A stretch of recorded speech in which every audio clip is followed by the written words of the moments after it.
Lo primero es que con esa organización, evidentemente de tinte fascista,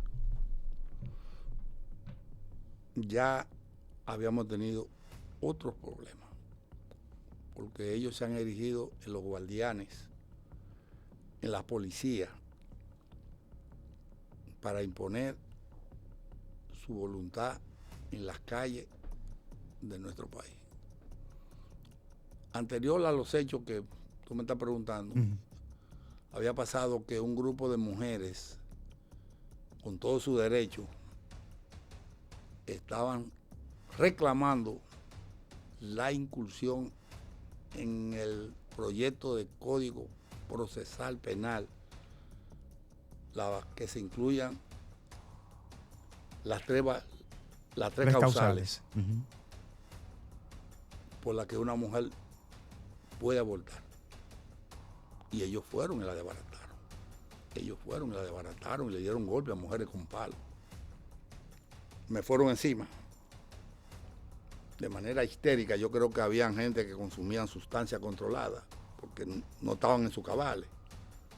Comunistas, traidora a la patria, cuantas vainas me dijeron decir, pero yo me inmuté y pasé por encima de ellos porque ni le iba a correr ni me iba a devolver. Pasé por encima de ellos. Ellos me dijeron de todo. Ellos decidieron atacarlo. Entonces rompieron vehículos ahí. Otro grupo atacó a Narciso. Lo que tiene que Narciso se movió con lo que lo protegen y ellos se dieron cuenta y lo agarraron. Tenían cuchillo. Alguien nos tomó foto y tenían círculo de la cara de nosotros. Círculo de la cara de nosotros. O sea que los ataques que nos hicieron fueron dirigidos. Además, detrás de eso está la ultraderecha. Porque no es verdad que ellos tienen la condición para financiarse eso.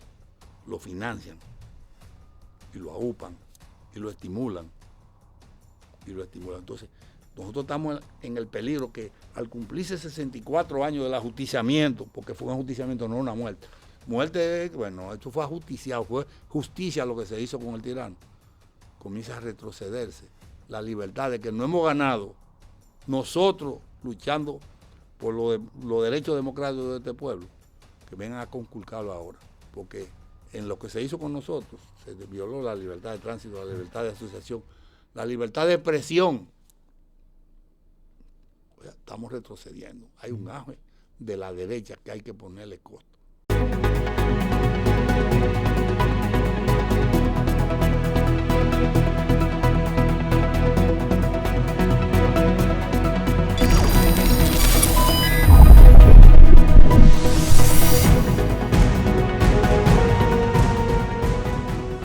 Gracias, queridos amigos. En esta ocasión tenemos como invitado especial a Freddy González. Con Freddy González, en la primera parte de esta intervención, vamos a estar tratando aspectos relativos a las razones por las cuales se vincula a aspectos de luchas sociales o políticos.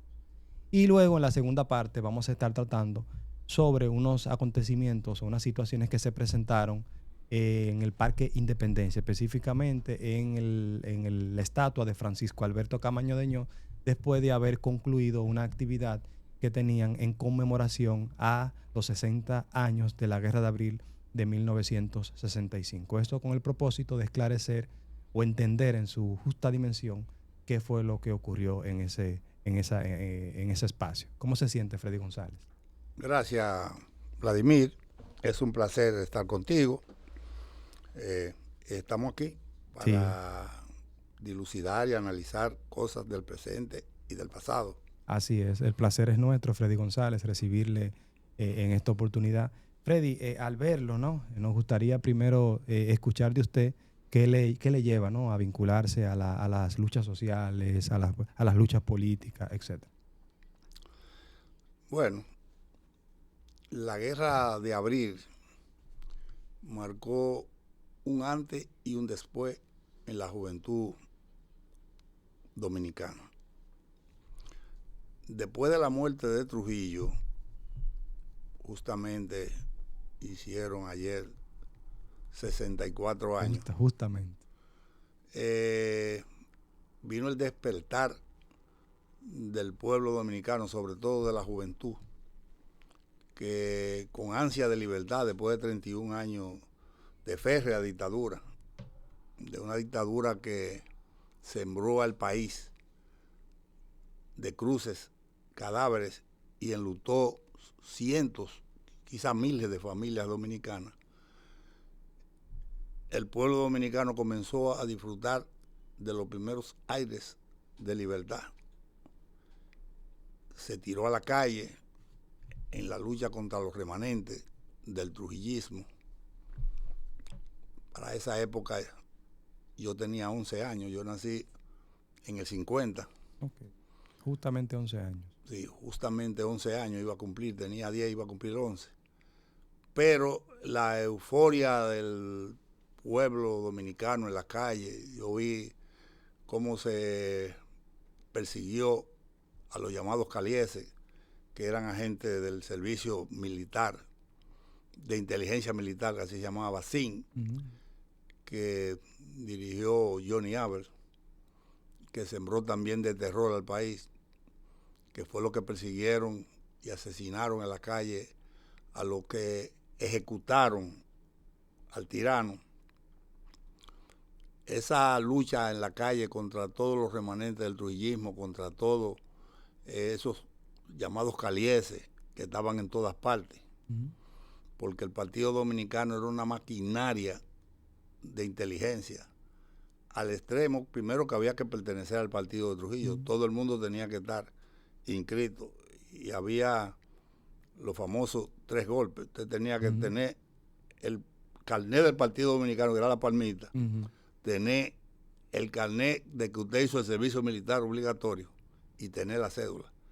Y muchas veces la gente prefería no tener la cédula y tener el carnet del partido, porque eso decía, ese es un hombre del jefe. Y eso demuestra el control. El control político e ideológico y militar que tenía Trujillo sobre el país. Entonces, en esa lucha, yo comencé a participar como joven, como niño, era un niño cuando eso, en esa lucha contra los remanentes. Recuerdo que habían turbas persiguiéndolo, y yo participé como muchacho en una turba que en la San Martín desbarató una tienda de los Trujillos y se llevó de todo, zapatos y cosas. Y ahí me encontró mi mamá y me llevó de ahí. Yo vivía en Villa Juana allá. De ahí me llevó mi mamá a mi casa agarrado por una oreja. Se fueron los Trujillos, vino el gobierno de Bosch en las elecciones del 62, que fue las primeras elecciones más o menos democráticas, porque los 31 años de dictadura fueron falsas. Era Trujillo, él solo, o partidos que utilizaron para hacer el juego. En las elecciones del 62, por lo menos se expresó libremente el pueblo. Ganó Bosch y todos sabemos el destino de Bosch. 7 años de gobierno y la misma oligarquía que pretendía repartirse los bienes de Trujillo, con la Iglesia Católica al frente, con el alto clero y con el gobierno, con la anuencia del gobierno norteamericano, que tenía a Cuba como ejemplo ahí del 59, y no querían otro tipo de Cuba. Derrocaron al gobierno de Bosch. Entonces ahí yo sí estaba participando más activamente. Ya sí, ahí usted tenía con más conciencia de lo que estaba haciendo, porque ya yo estaba en la intermedia del Juan Pablo Duarte. ¿Sabe que el Liceo Juan Pablo Duarte, que antes llamaba Presidente Trujillo, aquí todos tenían los nombres de Trujillo, era liceo por la mañana, intermedia por la tarde y de noche de nuevo volvía a ser liceo? Entonces yo estaba en la intermedia. Entonces en esa lucha posterior al derrocamiento de Bosch, nosotros participamos mucho en la calle, reclamando, oponiéndonos al golpe y reclamando el retorno a la constitucionalidad. ¿Usted inició su lucha en el Liceo Juan Pablo Duarte? Sí. Como estudiante. Sí, en la intermedia. En la intermedia. En la intermedia Juan Pablo Duarte. Yo hice 7º y 8º ahí, y en ese itinerín me sorprendió la guerra. Me vino la guerra de abril, en la que yo participé no como combatiente, porque aquí todo el mundo se dice combatiente. Yo tenía 14 años, todavía no había cumplido los 15 y lo que serví fue, como dicen, ese muchacho lleva esto aquí, muchacho lleva esto lo otro. Como una especie de muchacho demandado. Bueno, yo viví en Villajuana. En Villajuana se libraron muchos combates en la Máximo Gómez, frente a donde está la chocolatera. La manicera, ¿no? No, la chocolatera, el embajador, Okay. del chocolate. Allá había una fábrica de clavos, porque Trujillo creó, dicen que Trujillo desarrolló la industria nacional, pero era a su manera. Un ejemplo, Trujillo dice, trajo la fábrica de zapatos, pero tiró una ley que no se podía andar descalzo, había que comprar zapatos. Trujillo hizo una fábrica de pintura, Pidoca, y dijo que había que pintar la casa todos los años. Una fábrica de machetes, porque los frentes de toda la casa en el campo tenían que estar, y así. La fábrica de sacos ya no se podía cargar a granel ningún producto. Entonces, ese era el desarrollo que Trujillo, y la industria que Trujillo que desarrolló el país. Entonces, en la guerra, cuando asaltaron, cuando los comandos asaltaron la fábrica de clavos, que los guardias... ¿Usted recuerda cuál es comando? Sí, los comandos que estaban en la zona norte ya. Okay. Después la guerra comenzó el 24 de abril, cuando con la insurrección del campamento 16 de agosto, que es ahora donde está la UNFU. Ahí había un campamento militar, que ese fue el que se insurreccionó. Y ese fue el campamento a que el gobierno de Donald Reed combinó para que se entregaran. Y ellos lo que hicieron fue que salieron de ahí con un camión de armas y las repartieron. Entonces, a partir de ahí, entonces ya dejó de ser una asonada militar para convertirse en una guerra civil, porque ya habían civiles armados. Además, ya Peña había llamado al pueblo a apoyar a esos militares. Entonces, yo te estoy hablando que eso ya, ese asalto a la fábrica de clavos Enriquillo, así mismo que se llamaba, se produjo después incluso de la intervención norteamericana. La intervención vino el 28 y la intervención dividió la ciudad de Santo Domingo en dos, porque ellos hicieron una franja de seguridad. Cordón. Un cordón de seguridad que separó la parte de Ciudad Nueva, la parte sur de la ciudad y la parte norte. Entonces, esos comandos de la zona norte, yo vivía en Villajuana, yo vivía entre la Paraguay y la Américo Lugo. Entonces, esos comandos, de tanto del Sánchez La Fe como lo de la Villajuana, como de Villa Consuelo, tomaron ese enclave militar que estaba ahí, no simplemente por las armas, porque tenían armas, sino porque era un enclave que estaba en el centro de ellos. Ahí me acuerdo que yo conseguí un fusil Mauser que era más grande que yo, porque los Mauser tenían dos formas. Había uno que era un Mauser chiquito y un Mauser grande que era más grande que yo, pero yo creo que no duré 10 minutos cuando un tipo dijo, mira muchacho, pasa eso, y me lo quitó. Entonces lo que yo estaba era para el tránsito, va por aquí, por allí. Okay. Entonces, pero sí, después de la guerra, yo pasé a ser militante del Movimiento Popular Dominicano. El MPD. Del MPD, sí. Porque el MPD salió de la guerra como la organización más fortalecida. Hasta antes de la guerra, evidentemente, que el 14 de junio era la principal organización de izquierda de aquí. No solamente por los méritos de Manolo y la guerrilla del 63. Óiganlo bien, señores de la reacción. Imposibilitan la lucha pacífica del pueblo.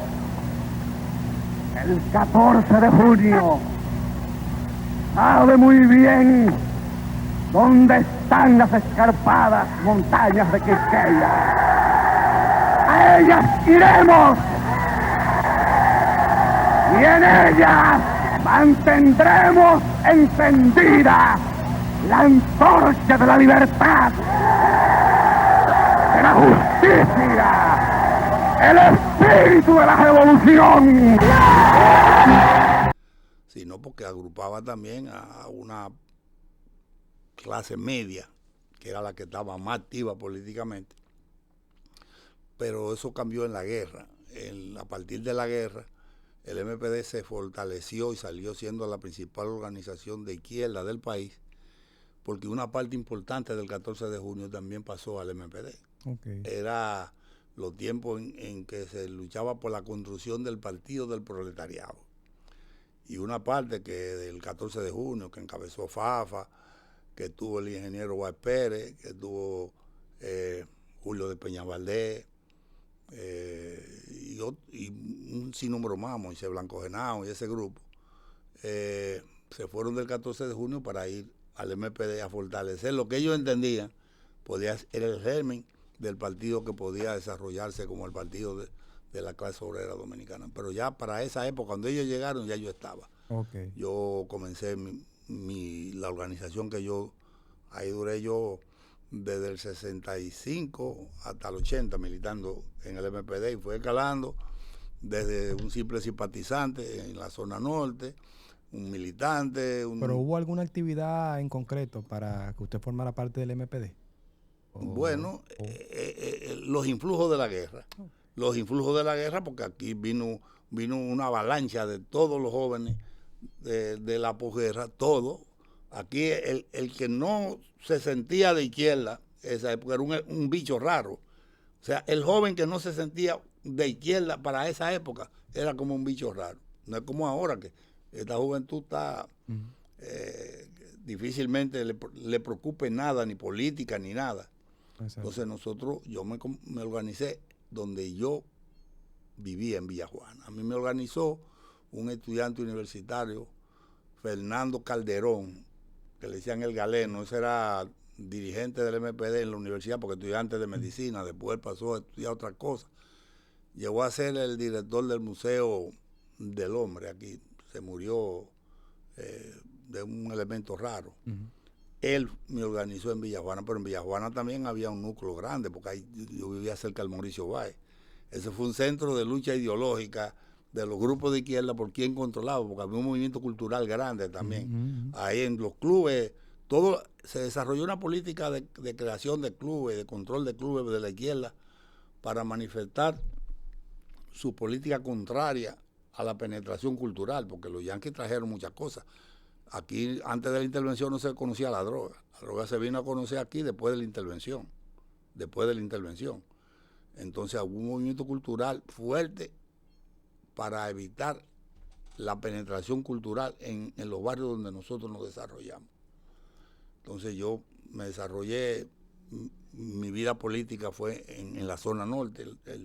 El distrito viejo tenía dos zonas claramente definidas, lo que era la zona sur, que son todos estos barrios de aquí.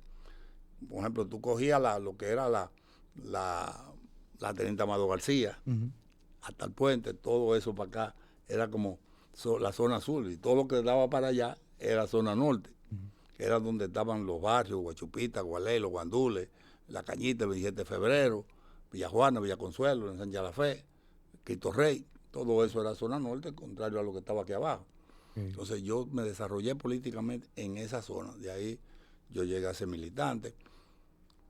Para cosas de la vida, ¿Militante del MPD? Del MPD todo el tiempo. ¿Y cuál actividad usted realizó dentro del MPD, aparte de las que usted describe?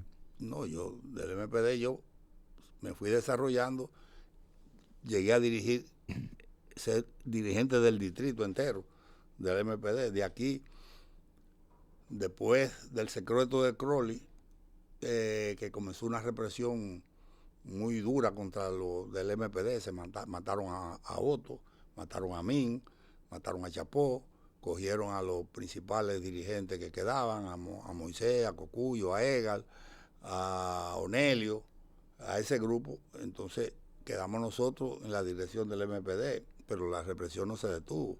Entonces yo salí de aquí para Santiago, y yo fui a Santiago y dirigir en la región como ya dirigente nacional del MPD. Entonces, de Santiago, allá yo me encontré con Charlú. Rafael Charlú. Con Charlú Mejía, que estaba allá. Me encontré con Miguel Ángel Muñiz Arias. Me encontré con el MEN, que era el principal dirigente, que allá estaba cuando eso también el papá de Lenchi, Lorenzo Vargas. Yo era parte de ese grupo de dirigentes que estaba allá y después me movieron a San Francisco de Macorís. En San Francisco de Macorís, yo me fui a final del 71 para el Cibao, huyéndole a la represión que Balaguer había desatado. Porque Balaguer, después de la primera reelección del 70 y después del secuestro de Crowley, apretó una lucha, una política de exterminio.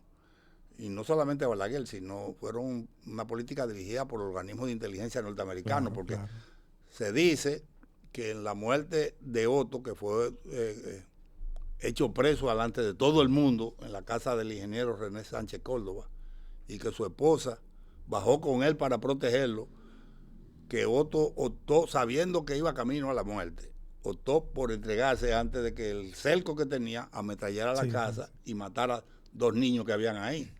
Y él fue camino a entregarse. Se comenta que él dijo, me buscan a mí. Sí. Entonces él fue y se entregó. Y ella, la esposa de René Sánchez Córdoba, cogió con él como garantía. Y ellos le empujaron y lo metieron en un vehículo y ahí lo ametrallaron. Y dicen que había una persona con acento extranjero. Se quiere decir que había un agente de lo de la CIA aquí. Sí. Entonces, yo fui a Macorís. Y en Macorís me sorprendió la llegada de Camaño, como le sorprendió a toda la izquierda. O sea, en el 73. En el 73. A la izquierda, por lo menos a nosotros como MPD, te puedo decir que nos sorprendió. Sin embargo, Macorís tenía una tradición levantista. Macorís en el 65 fue de los únicos sitios que se intentó levantarse, fue en Macorís. ¿Se refiere a San Francisco? En San Francisco de Macorís, sí. Entonces, en Macorís hicimos movimientos para apoyar el levantamiento de Camaño. ¿Y cómo se enteran del levantamiento? Cuando Camaño estaba aquí. Nosotros nos enteramos, nosotros, en la dirección del MPD, nos enteramos que Camaño estaba aquí cuando estaba aquí. Pero no hubo rumores. No. Eso se mantuvo porque lo de Camaño es un capítulo que hay que analizarlo aparte. Primero, el grupo fundamental que él tenía aquí, que era el grupo de Amauri, lo habían exterminado el 12 de enero del 72. O sea, ya Palmero. A los palmeros. Ya Camaño no tenía aquí ningún grupo vinculante. Sí, tenía relaciones con el PCD, con Narciso y esa gente. Pero tampoco esa gente estaban en condición de ser el brazo operativo de Camaño aquí, porque ya la situación había cambiado mucho. O sea, Camaño quizás si había venido en el 70, cuando estaba el auge, la situación hubiese sido diferente, pero Camaño vino después de un repliegue, sobre todo el principal grupo que era el del MPD, estaba casi diezmado. O sea, por la represión. Por la represión. Habían matado 3 secretarios generales en un año. Habían matado a Otto, habían matado a Moreno, lo fueron a matar a Bruselas. Después mataron a Chapó aquí, y a Min, y por donde quiera. Entonces, aquí no había posibilidades reales de que eso que tuviera posibilidad de éxito realmente. Incluso la misma inteligencia cubana sabía que eso no había posibilidad. De todas maneras, eso es capítulo de la historia, y la historia no se escribe con supuesto, que si tal vez, quizás, que si había cogido otra cosa. El hecho está que Camaño vino y se inmoló. Yo puedo decir que Camaño se inmoló. Entonces, en esa condición, yo estaba en Macorís, hicimos lo que se pudo, agarrar a un estudiante del CURNI, que era una extensión de la UAS, y lo mataron en la policía, y el pueblo entonces se insurreccionó en Macorís y se hizo una huelga que tembló el gobierno de Balaguer. A raíz de la muerte de ese de William Miese, llamado así mismo, William Miese. Eso fue en el 73, a raíz después de la muerte de Camaño. El presidente Balaguer tuvo que mandar al presidente Goico Morales a negociar con el comité. Yo estaba allá en Macorís y ellos me sindicaron como la cabeza del movimiento. ¿Quiénes lo sindicaron? Los organismos de inteligencia, la policía, el gobierno de Balaguer. Y después como es lógico, después del triunfo, porque fue un triunfo, porque lo obligamos a negociar, pese a que ellos habían metido alrededor de 200 boinas verdes de Constanza, ellos no pudieron parar el movimiento, porque el movimiento comenzó en Macorís, pero el movimiento ya iba Salcedo, Moca, y por aquí ya iba camino a Nagua, Cotuí, o sea, estaba encendido lo que es el nordeste, que llegaron a decir, esos son como los Balcanes, eso se estaba quemando. Y Balaguer tuvo que mandar a su vicepresidente a negociar. Y me acuerdo que en las negociaciones habían cogido compañeros de nosotros, hasta con armas, en el movimiento, y nosotros exigíamos la libertad de todos. Y el coronel Payano Rojas, que después llegó a ser jefe de la policía, se negaba y dice, pero ¿cómo lo vamos a soltar si esa gente han quemado de todo aquí y lo cogimos con armas? Y él le dijo, no, yo tengo instrucción de que lo suelten. Que lo suelten. Qué extraño, para esa época. Sí, no, porque era quizás la huelga política más grande que le hicieron a Balaguer. No puedo decir que fue la única, pero quizás fue de la más grande. Y sobre todo en San Francisco. No, en esa zona. Pasado eso, yo bajé un poco la guardia y ellos siguieron teniendo como blanco hasta que me agarraron. Yo estaba en el CURNI precisamente un día y me habían dicho que la policía, el servicio secreto está allá afuera. Entonces yo dije, bueno, a lo mejor se van a meter al CURNI. Pues yo no sabía que era a mí que ellos me estaban buscando. Entonces decidimos, digo yo, pero vámonos. Yo estaba con una periodista que creo que a ella le debo la vida, llamada Altagracia Paulino. Altagracia Paulino. Y le dije, bueno, vámonos. Y comenzamos a caminar por la calle, cogimos una calle, creo que la calle Duarte, después cogimos el Carmen, y ahí los policías me siguieron. Eran 10 al lado mío, eran todos vestidos civil. Estaban vestidos de civil. Sí, todos. Al lado mío iba quizás el policía, el que menos yo iba a creer que policía. Un señor que no llegaba a 5 pies. Caminó al lado de mí y al lado de Altagracia, y iban 4 adelante y 5 atrás. Cuando llegamos caminando por la calle El Carmen, a media esquina donde no había posibilidad, él me brincó, revólver en mano, y me dijo, tú estás preso. Digo yo estoy preso. Y cuando yo miré para los lados, llegaron todos y me agruparon. ¿Identificaron? No, sí, policía, no, usted está preso, la policía. Okay. Y digo, yo estoy preso, sí. ¿Y le dijeron por qué? No, preso. Ya, usted está preso, vámonos. Entonces ahí ellos querían llevarme por un sitio que no era muy habitado. Yo me negué, ahí Altagracia le debo la vida porque se metió entre el policía y yo, porque él tenía el revólver en la mano, y me dijo, si te voy yo te mato. Y ella dijo, no, tú no lo vas a matar aquí como mataron a William Miesen. Entonces la bulla llegó toda la gente. Entonces tuvieron que llevarme por donde yo dije, por la calle central, y llevarme por el parque. Macorís no había que... ¿Pero esa conversación fue dentro del vehículo? No, pues fue a pie que ellos me llevaron. Okay, ellos me llevaron a pie porque yo me negué a todo. Era que no fueran, porque estábamos cerca del cuartel. El cuartel estaba frente, no donde está ahora, sino frente al parque. Entonces ellos querían que cogiéramos por una calle deshabitada. Yo le dije, no, vámonos por aquí, que es una calle que está todo el mundo. Entre la bulla que hice yo y Altagracia salió muchísima gente y ya ellos estaban obligados a llevarme. Pero que Macorís no necesitaba muchas cosas para encenderse. No duran 10 minutos cuando los estudiantes de primaria de la Padre Hebrea estaban quemando goma y rompiendo carros. En solidaridad. En solidaridad. Entonces me llevaron al cuartel de Macorís. En el cuartel de Macorís oí una voz que dijo, no puedo precisar si fue el coronel, era Payano Rojas que estaba allá. No, ya Payano Rojas lo había sacado la huelga. Ya estaba Jorge Melitón Valdera, que fue que sustituyó a Payano Rojas. Oí una voz que dijo, hoy lo trajeron vivo.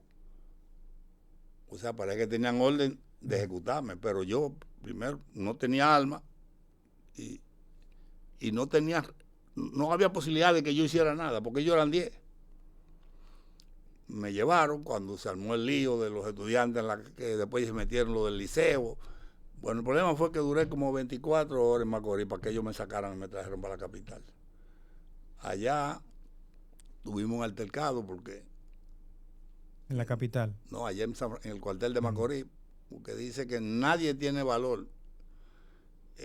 Lo que uno tiene miedo, el valor es cuando tú superas el miedo. Entonces cuando yo vi, ya estoy preso, viene un policía y me dio un fuetazo por aquí. Pues yo... Estando detenido ahí. Allá, pero ahí entonces nos fuimos a la trompa porque ya yo golpe no, a nadie le cojo golpe a suelto, tú me puedes dar si amarrado. Entonces oí que dijeron, no le den por la cara, que hay mucha prensa, porque Altagracia era periodista, era reportera de última hora cuando eso. Y estaban transmitiendo en vivo ya, tú sabes que antes se usaba mucho las unidades móviles. Entonces estaban transmitiendo en vivo la detención mía. Acaban de detener dirigente del Movimiento Popular Dominicano aquí, fulano. Entonces decidieron traerme para Santo Domingo.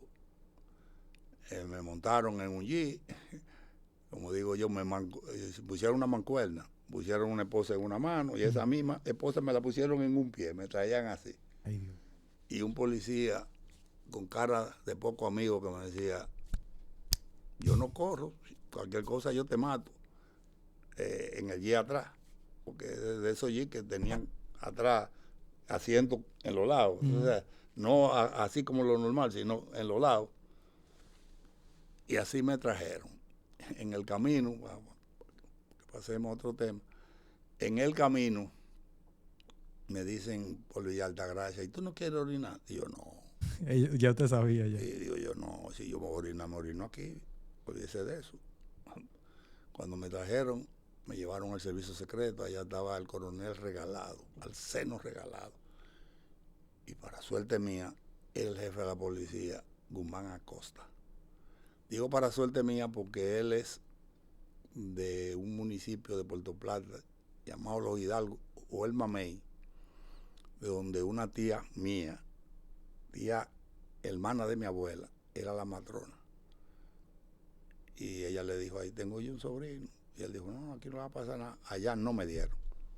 No me pusieron la mano. Pero usted llegó a la capital aquí. Sí, no, ¿Qué aquí, lugar al servicio secreto de la policía, okay. Aquí, donde está la policía ahí. Okay. En el mismo sitio donde está ahora, pero al servicio secreto. Okay. Ahí me dijeron, mira, tú tienes muchas cosas aquí, tú sabes, aquí no se te va a poner la mano, pero para no cansarte la historia, me mandaron para la Victoria y como a los 6 meses me echaron 10 años. ¿Esto duró desde que lo apresan en San Francisco? No, me traen, me llevan a la Victoria y a los 6 meses yo estoy en la Victoria, un juez llamado Sergio Rodrigo Pimentel me condenó 10 años, de los cuales yo cumplí 3. ¿Y para que lo condenaran cuánto tiempo pasó? No, ellos me dieron, eso lo mío fue rápido, porque resulta ser que a mí me agarraron con una cédula. Tú sabes que antes no era esta cédula integral, antes había una cédula llamada la cédula del librito, que tú era un librito con la foto estaba grapada y el primer derecho que uno tiene a la vida, ¿no? Yo, el partido me preparó, quitó una cédula, le puso una foto mía a un señor que se llamaba Mamerto Martínez. Entonces yo era Mamerto Martínez. Me dijeron, no, muchacho, camina que tú vas para allá. Me echó 10 años. Pero usted tuvo abogado. No, pero claro, todos los abogados del MPD y de todo lo que está. Vigilio Bello Rosa, Frank Ortega,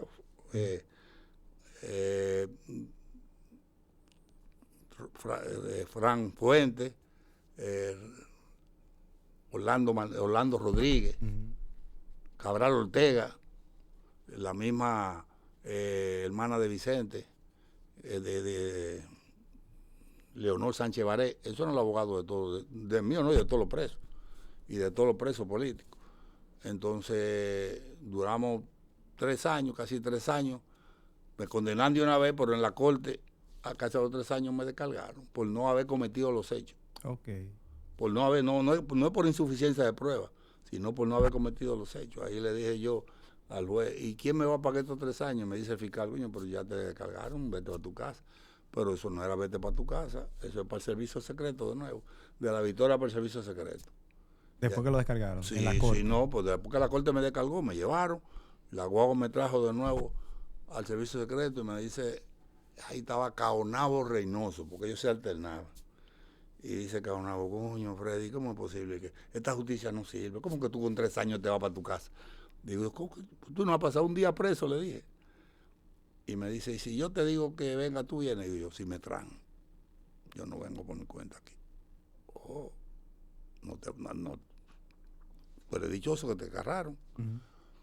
Y me dice, ¿por qué tú no vienes? Y yo, porque allá en La Victoria hay un muchacho llamado Rafi La Antigua, que su papá lo llevó a la policía, que ustedes querían hacerle una pregunta, y tiene 2 años. Ustedes le querían hacer una pregunta y él tiene 2 años preso allá. A mí hay que traerme. Cuando ustedes me traigan, yo vengo. Y ahí Entonces duró 3 años preso. duré 3 años preso. Y háblenos de esos 3 años. ¿Qué usted hizo en esos 3 años? ¿Y dónde estuvo preso? ¿En La Victoria? En La Victoria todo el tiempo. ¿Con quién se vio allá? Con toda la dirección del MPD. Sí. Con Fafa, con Moisés, con Cocuyo, con Julito y los demás presos políticos de otro grupo. Que estábamos allá con Platón, el que se murió. Sí. Ahora con Farú, que es el embajador dominicano en Haití. Ese es mi compadre mucho tiempo. Yo duré ahí. La rutina allá es que no nos iba a doblar la cárcel. Nosotros leíamos, discutíamos, tertulia permanentemente. Pero ustedes estaban juntos. Todos juntos. No los llegaron a separar. No, estábamos juntos en una misma celda, pequeña. Wow, pequeña. Juntos. Estaba Blanco Peña, pero Blanco Peña estaba en una celdita aparte. ¿Y para qué año cayó preso? Ellos. Usted. Yo caí preso en octubre del 73. Después de la huelga. Del 73 al 76. Yo duré en La Victoria.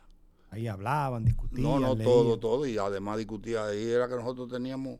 La dirección del MPD estaba presa. Después llegó Chalhú, después llegó Muñiz. Después fueron llegando los otros que fueron cayendo. ¿Y esos que fueron cayendo, usted lo llegó a ver? Sí, porque duramos con ellos. Okay. Chalhú llegó y me encontró y se fue y me dejó. Miguel Ángel llegó y me encontró y se fue y lo dejó. Negro llegó, se fue, llegó y me dejó. Porque yo tenía 10 años, yo estaba peleando mi caso en la corte. Okay. Yo estaba peleando mi caso en la corte. Mis 10 años. Cuando me condenaron esos 10 años que yo llegué y me acosté, éramos 10 gente. Porque uno se siente grande, uno dice que eso. Pero los presos, eso le va creando una vaina. Dicen los presos cuando yo llegué, a ti no te echaron nada. Eso te va ahorita. Porque habían preso ahí con 15. No, 20. que ese juez que llamado, esa era la cámara de gas. Ahí nadie ahí bajaba con menos de 20 y 30. Eso es 20, 30, 20, 30. Yo hice un artículo. Cuando eso están hablando de la inamovilidad de los jueces. Y agarré y le sumé a ese tipo miles de años. Porque yo me fui entonces, estaban todos los presos. A sumar, dime, tú, a nosotros fue 30, a nosotros fue 20, ¿no? Y dije que será más malo que Torquemada, mano. Pues él me mandó a buscar. Él me mandó a buscar de allá, el juez. Tráigame ese. Y me dice, ¿usted cree que yo no tengo familia? Que usted está hablando de mí. Digo, no, es al revés. El que cree que yo no tengo familia, usted no me preguntó quién es que yo me llamo. Y usted tenía una sentencia contra mí. Porque usted, el fiscal, tú sabes que el fiscal es el que mantiene la acusación. Claro. El fiscal pidió 2 años. Para mí. ¿Y usted le dio 3? Y no, a mí me dio 10. 10. Bueno, y en la corte le bajaron a 3. No, la corte me descargó. Era cuando yo iba por 3, fue que la corte me descargó. La corte no me condenó. La corte me descargó. O sea, yo pasé 3 por la sentencia de los 10. Ya sí. Entonces me dice, ¿te puede ir peor? Digo, mira, no hay peor. Esa sentencia nada más la peleé yo. Lo más que pueden hacer es confirmarme esa sentencia. Olvídese, ni me va a meter miedo ni me va a matar terror.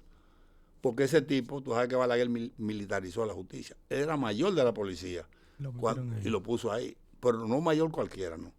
Ahora, en todos los destacamentos y en todos los organismos de inteligencia de la policía y con eso, hay un ministerio público para la interrogación de los detenidos. Antes no.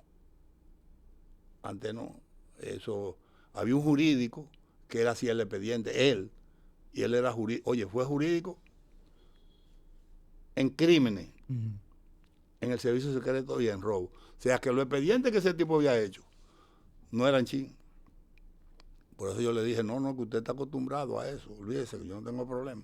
Además yo era un niño cuando me cogieron yo tenía 23 años. Ay, ay, ay. O sea, que yo digo, no, yo cumplo esos 10.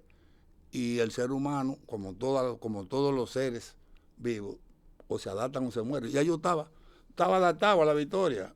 Digo yo, yo pasé otros 10 como nada, porque yo veo a gente ahí con muchísimos años. ¿Y los presos comunes? ¿Cómo era el trato hacia ustedes? Ande yo estaba no habían presos comunes, porque nosotros estábamos en un sitio llamado el hospital, que era un hospital antes. Tenía varias celdas, y en todas las celdas habían presos políticos de todos los grupos. Ahora, en la que yo estaba, era una pequeña, de 20 pies de largo, como por 8 o 10 de ancho. Le pusieron Macondo por lo inverosímil de las cosas que pasaban ahí. Ahí nada más estaba la dirección del MPD, toda.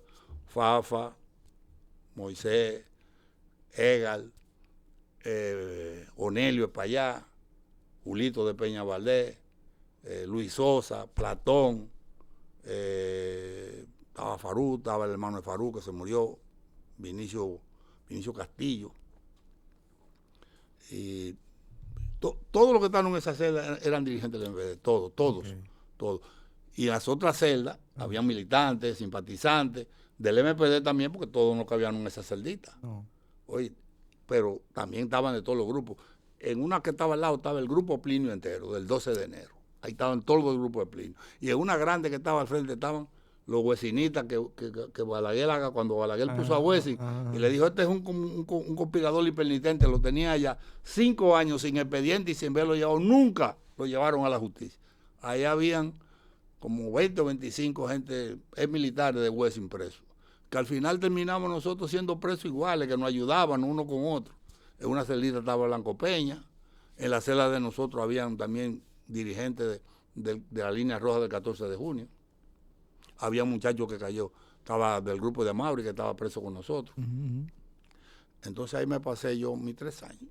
Cuando salí de ahí, volví a ser dirigente del MPD en la calle de nuevo. ¿Y cómo los reciben los miembros del MPD? Bien, porque yo, además de eso, el contacto era permanente, porque nosotros escribíamos permanentemente. Y no, como siempre, con el mismo cariño. Y volví hasta que en el 80, definitivamente, dejé, ya casi en la formación del PCT, me aparté, pero me aparté sin hacer grupo. O sea, porque tú el que se va quiere hacer un grupo. Ya yo estaba harto de eso, de que yo soy el que tengo la verdad, que estos son unos negadores. No. Digo, mire, vámonos en paz, vamos a hacer esta fiesta en paz. Y ahora soy amiguísimo de los compañeros del PCT, porque yo soy del origen de lo que ayudaron. Yo llegué a hacer... Después de los 80, ¿usted se separa del MPD? Del núcleo del MPD, pero del núcleo que formó el PCT. De Chaljú, de Miguel Ángel, porque ese fue el núcleo que salió del MPD para hacer el PCT. Ya es otra historia. Esa es otra historia, pero en el MPD, después del gobierno de Guzmán, yo era el director del periódico Libertad, el encargado del periódico. Y fui director de la Escuela de Cuadro también. Esa historia la dejamos hasta ahí, porque ya yo a partir de ahí me separé, pero los vínculos han seguido, porque la izquierda es un sentimiento, yo sigo siendo de izquierda. Y en este país la izquierda no organizada es más grande que la que está organizada. O sea, es mucho más gente que creen y tienen sentimientos de izquierda con vocación democrática aprobada que los que están organizados. Ya ahora entendemos entonces por qué usted siempre se ha estado vinculado a actividades que tradicionalmente se han entendido como de izquierda, ¿no? Sí. Y posiblemente eso fue lo que lo invitó o lo llevó a participar de aquella actividad en conmemoración al 60 aniversario de la Guerra de Abril del 1965, que esta actividad, me corrige, comenzó primero en el Puente Duarte por el simbolismo que representa, ¿no? Sí. Y la misma concluyó en el Parque Independencia, frente a la estatua de Francisco Alberto Camaño de Ño. Sí. Eso está ahí cerca, para que nos entiendan, eso está cerca de Telemicro. Sí. ¿No? Entonces, ahí se generó unas controversias, unas situaciones con una organización que ya muchas personas, no voy a mencionar el nombre. Entonces, usted estuvo ahí. Sí. Nos gustaría escuchar de usted su posición. Mira, lo primero es que con esa organización, evidentemente de tinte fascista, ya habíamos tenido otros problemas. porque ellos se han erigido en los guardianes, en la policía, para imponer su voluntad en las calles de nuestro país. Anterior a los hechos que tú me estás preguntando, había pasado que un grupo de mujeres, con todo su derecho, estaban reclamando la incursión en el proyecto de Código Procesal Penal, que se incluyan las tres causales por las que una mujer puede abortar. Y ellos fueron y la desbarataron. Ellos fueron y la desbarataron y le dieron golpe a mujeres con palos. ¿Quiénes ellos? El grupo que compone la llamada Antigua Orden. ¿Y qué mujeres estaban ahí? De los grupos feministas, los grupos feministas de este país, los que siempre han estado reclamando que se incluyan, las que van al Congreso, las que han estado reclamando un derecho que en América no hay 2 países, yo creo que en el mundo entero hay 5 países que no lo incluyen, en la que estamos nosotros. Okay. ¿Y dónde que es un derecho ya casi universal de las mujeres a decidir cuando son violadas, ¿verdad? Cuando hay malformación o cuando hay insectos. O sea, porque es muy fácil tú decirle a una mujer, pare ese muchacho que tiene malformación y que no se va a desarrollar. Tú en tu casa y ella viendo ese espectáculo, porque quizás ese ser que va a estar ahí, que no siente ni padece, no sufre la madre, sufre el entorno. Y la mujer tiene derecho a eso. Y ellos fueron y desbarataron eso a palo y le dieron palo. Después de eso, ¿cuándo y dónde? ¿Dónde más o menos? ¿No recuerda? En la zona colonial. Okay. Creo que estaban en el Parque Duarte. El Parque Duarte que está en la zona colonial. Después nosotros fuimos, y digo nosotros porque yo soy miembro de la Fundación Maximiliano Gómez. Okay. Fuimos al Parque Independencia cuando comenzó el genocidio, porque es un genocidio que están haciendo contra el pueblo de Gaza. Totalmente de acuerdo. Israel cometiendo un genocidio. Un genocidio, un exterminio, una política de apropiarse de terreno ajeno, que no es tan fácil como la gente ve que no. A ellos les interesa la Franja de Gaza porque la Franja de Gaza les comunica con el Mediterráneo. Ellos necesitan eso. Y necesitan asentar colonos ahí, porque es una política. Eso no es simplemente, yo no estoy defendiendo a Hamás. Es más, yo creo que la relación de Hamás lo que le sirvió fue pretexto. El pretexto que ellos necesitaban. Nosotros fuimos al Parque Independencia. En solidaridad por el pueblo palestino. Protestando contra el crimen, contra el pueblo, contra la matanza indiscriminada de niños. Ahora mismo, los muertos en Gaza están llegando a los 60,000 y 17,000 son niños. Y nosotros fuimos a solidaridad y ellos estaban ahí. Ellos eran pocos cuando eso, porque esto ha ido creciendo como una bola de nieve, porque en eso está la mano de la derecha, de la ultraderecha de este país, sectores económicos y políticos que lo financian. Pero entre nosotros, que éramos como 300 en esa época, y ellos, que eran no pasaban de 20, había un cordón de policía que los protegía. ¿Ellos tenían bandera? Ellos no tenían, ellos tenían los símbolos de ellos.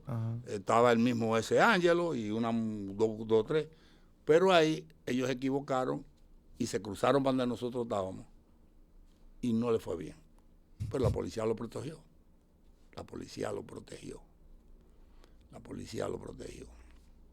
Después de eso ellos siguieron. ¿Eso fue para qué? ¿Esa manifestación? Cuando la matanza de Gaza comenzó. Estamos hablando casi de un año de eso. Okay. Después se planteó la celebración del 60 aniversario de la Guerra de Abril y de la Guerra Patria. Porque fue el 27, acuérdate que la Guerra de Abril comenzó el 24 y la Guerra Patria comenzó el 28 cuando desembarcaron los 42,000 marines norteamericanos que mancillaron la soberanía nacional y que ninguno de esos que están de patrioteros estaba ahí para defender la soberanía nacional, mancillada por la segunda intervención. y no se escuchó la voz de los enemigos que a posteriori vienen a darle lecciones tardías de patriotismo. Bueno, pedimos, como es lógico, o solicitamos o mandamos al Ministerio de Interior una comunicación avisando que nosotros íbamos a hacer los grupos de izquierda populares, personalidades, íbamos a hacer una convocatoria para una marcha que iba a comenzar, como dijiste, en la cabeza del Puente Duarte, porque ahí se significaron los primeros combates que definieron el curso de la guerra. Se lo comunicamos, ¿verdad? Le comunicamos a Interior y le dijimos que nosotros estábamos señalando, nos dijeron que no había problema, pero supimos que ellos decidieron que también iban para allá. ¿Quiénes ellos? Los mismos grupos Sí, ok. que iban para allá. Y tuvimos la seguridad de parte de las autoridades de que ellos no iban a estar con nosotros. Que ellos no, pues nosotros ya lo habíamos solicitado. Además, ellos habían hecho marcha y nosotros nunca le habíamos intervenido. Es un problema de ellos. Ellos hacen sus marchas, bien. Y nadie sino. Entonces, sí, nos dijeron que no, que ellos no iban a estar ahí. Que ellos no iban a estar ahí, que nos daban garantía de que no iban a estar ahí, porque para evitar problemas. Además, le dijimos que ellos iban a ser responsables de lo que pasara. Bueno, la marcha comenzó, hubo problemas cuando comenzamos, porque evidentemente que aquí hay una ola, de un antihaitianismo, que todo el que tenga un colorcito se va. Llegaron los cañeros, que son una gente que tienen años protestando por pensioncita de 2 pesos. Y a esos cañeros, la policía no lo dejó. No lo dejó participar y se armaron un lío allá. Nosotros decidimos no hacer caso a la provocación y seguir con la marcha. Porque si nos ponían, que los cañeros, que vaina, no caminaban en una esquina cuando desbaratábamos la marcha. Llegamos, hicimos el recorrido, llegamos a la estatua de Camaño, porque también cercaron la vaina, hicieron un cerco de que no podíamos llegar al baluarte. ¿Quién hizo ese cerco? La policía tenía un cerco que no nos dejó llegar a la puerta del Conde, al baluarte. Okay. Nosotros que defendimos la soberanía, ese que era la zona principal, donde Camaño y los que defendieron con dignidad este país proclamaron 1000 veces nuestra independencia, no nos dejaron llegar ahí, pero está bien. Fuimos a la estatua de Camaño, bueno, ahí se hizo, bueno, y nos fuimos. Pero que resulta que ellos estaban, antes de nosotros llegar, ellos estuvieron ahí, frente a Teleantilla, Telemicro. A Telemicro. De ahí un grupo principal se fue, pero se quedaron como 200 ahí. Cuando se acabó el acto, no era solamente ahí, ellos estaban por varios sitios, regados. En el caso mío particular, yo tenía mi vehículo por donde está la multitemática. Que está cerca, eso está Sí, cerca del parque por ahí. Independencia está, frente. ¿Tú te vas caminando? Sí, él está en la Leonor de Bando, por atrás de Telemicro. No, yo salgo, ¿verdad? Voy caminando, cojo la Bolívar y la policía me dice, no, por ahí no se puede pasar. No estoy viendo, nada más lo que veo es un cordón grande de policía. ¿No le dijo al policía? No, que no se puede pasar. Entonces yo subo para arriba por los bomberos, cojo la calle de los bomberos y llego a la 30 de marzo por ahí arriba. Cuando yo hago así, que bajo para abajo, me encuentro con ellos, como con 200. Yo llevo una gorra de la fundación con un logo con la esfinge de Maximiliano Gómez, un negro. Pues para ellos era un haitiano. Me fueron encima. De manera histérica, yo creo que habían gente que consumían sustancias controladas, porque no estaban en sus cabales. Comunistas, traidor a la patria, cuánta vaina me dijeron decir, pero yo me inmuté y pasé por encima de ellos porque ni le iba a correr, ni me iba a devolver. Pasé por encima de ellos. Ellos me dijeron de todo. Venían unos compañeros. Ahí estaban vestidos de civil, sí, de vestido negro, civil, de negro y vaina. Uh-huh. Habían unas mujeres que unas mujeres de sectores populares que yo estoy seguro que le dieron para algo para ir. Uh-huh. Y le parece que le dieron algún tipo de sustancia porque estaban histéricas. Sí. Gente que yo sé que lo que estaban hablando no sabían de lo que estaban hablando. Algunos de los compañeros que andaban conmigo le quitaron una pancarta de la fundación con Maximiliano Gómez en la guerra, con un fusil, que ninguno de ellos estaban defendiendo el país de la intervención. Lo rompieron. Yo seguí caminando, dice que me tiraron agua, no me dieron el agua. Y una periodista me preguntó, yo le dije, son intolerantes, que son intolerantes. Fui a la multitemática, pregunté ahí por los compañeros, no habían llegado, ellos estaban para allá y me fui. Cuando me fui me dijeron que ellos estaban atacando la multitemática. ¿Cuando usted llega? No, cuando ya yo me había ido, me llama alguien, okay. Me dice, están atacando la multitemática. A piedra hay un grupo y vaina. Después supe. Pero la multitemática es una biblioteca donde se realizan actividades una artísticas y pública, culturales. Es una biblioteca pública Miguel Ángel Muñiz para actividades culturales al servicio de la comunidad de todo el mundo. Ahí hay libros de todo, donde van estudiantes de todo el mundo. Ellos decidieron atacarlo. Entonces rompieron vehículos ahí. Otro grupo atacó a Narciso. Lo que tiene que Narciso se movió con lo que lo protegen. Y ellos se dieron cuenta y lo agarraron, tenían cuchillo.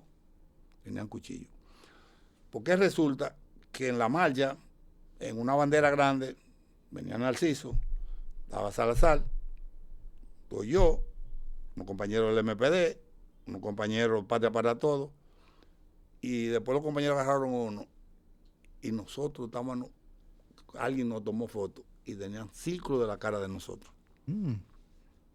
Círculo de la cara de nosotros. O sea que los ataques que nos hicieron fueron dirigidos. ¿Y lo que le dijeron a Narciso? Sí. Por de lo que izquierda, comunista, todo eso mismo lo dijeron a mí. Eso me lo dijeron a mí también. Entonces, ¿qué yo te quiero decir? Ayer, un grupo de ciudadanos importantes de este país hizo un pronunciamiento sobre el peligro de la existencia de grupos como ese. Eso no es nuevo. Trujillo comenzó su gobierno con un grupo llamado La 42, dirigido por Miguel Ángel Paulino, que lo que menos hizo fue quemar la Corte de Apelación aquí porque se descubrió un fraude y eran ellos solos. Y unos jueces le dieron un fallo y ellos la apelaron y entonces quemaron la Corte y le hicieron coger todos los jueces. Cuando Trujillo se creó aquí también lo llamado Jinete del Este, de Félix W. Bernardino. Los cocuyos de la cordillera, dirigido por José Arimendi Trujillo, alias Petán. Una organización anticomunista, la Legión Anticomunista, que por cosa de la vida dirigía el padre del héroe nacional Francisco Alberto Camaño, su papá, Fausto Camaño, dirigía eso. ¿Verdad? Aquí hubo en la universidad la llamada Guardia Universitaria. Oye, o sea, todos esos grupos paramilitares y vainas al servicio han existido, sobre todo cuando es auge de la derecha. Balaguer, en la época de Balaguer. Los paleros. No, eso fue ya después, cuando Trujillo. Pero con lo mismo que están haciendo con este muchacho ahora, que lo ponen de patriota, hacían se llamaba José Antonio Jiménez, alias Balá. Llegaba al estadio y decía, acaba de llegar el patriota José Antonio Jiménez, alias Balá, el patriota. Un palero que azotó aquí los barrios de la capital con palos, cuchillos, tubos y cadenas a todos los opositores a Trujillo. Balaguer tuvo primero los incontrolables. ¿Quién lo encontró? La banda... Después una vaina y después la banda colorada. Pero internacionalmente el fascismo en Italia comenzó con los camisas negras. Con los camisas negras. Y en Alemania el grupo de choque que tenía Hitler llamaba los camisas pardas. O sea, todos esos son ejemplos que te permiten determinar el peligro que puede representar si continúan. Pero claro que sí. Además, detrás de eso está la ultraderecha. Porque no es verdad. No es verdad que ellos tienen la condición para financiarse eso. Lo financian. Y lo aúpan. Y lo estimulan. Entonces, nosotros estamos en el peligro que al cumplirse 64 años del ajusticiamiento, porque fue un ajusticiamiento, no una muerte. Muerte, bueno, esto fue ajusticiado, fue justicia lo que se hizo con el tirano. Comienza a retrocederse la libertad de que no hemos ganado nosotros luchando por los derechos democráticos de este pueblo, que vengan a conculcarlo ahora, porque en lo que se hizo con nosotros se violó la libertad de tránsito, la libertad de asociación, la libertad de expresión. O sea, estamos retrocediendo. Hay un auge de la derecha que hay que ponerle costo, que se ha incrementado después de la toma de posesión del gobierno de Donald Trump, que es de ultraderecha. De los crímenes que comete Netanyahu, el único socio que tiene se llama Donald Trump. Entonces, eso hay que ponerle atención. Ya para finalizar, quisiéramos por favor que usted le envíe un mensaje a la juventud para que se integre en las luchas y en la construcción de un mejor país. Evidentemente que en el caso mío particular tengo preocupación por el destino de la juventud de este país. Y te voy a poner un simple ejemplo.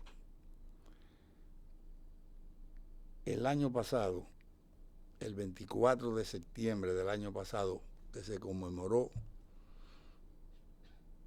un año más, o sea, 54 años del asesinato de Amin Abel Hasbún.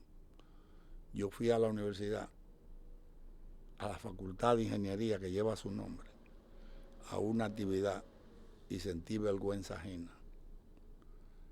Cuando yo vi que 20 estudiantes no estaban en esa actividad, 20 estudiantes de la universidad. O sea, que había más profesores, todos los profesores de la facultad, todas las autoridades de la facultad y los estudiantes nada menos. O sea, no están ganando la batalla.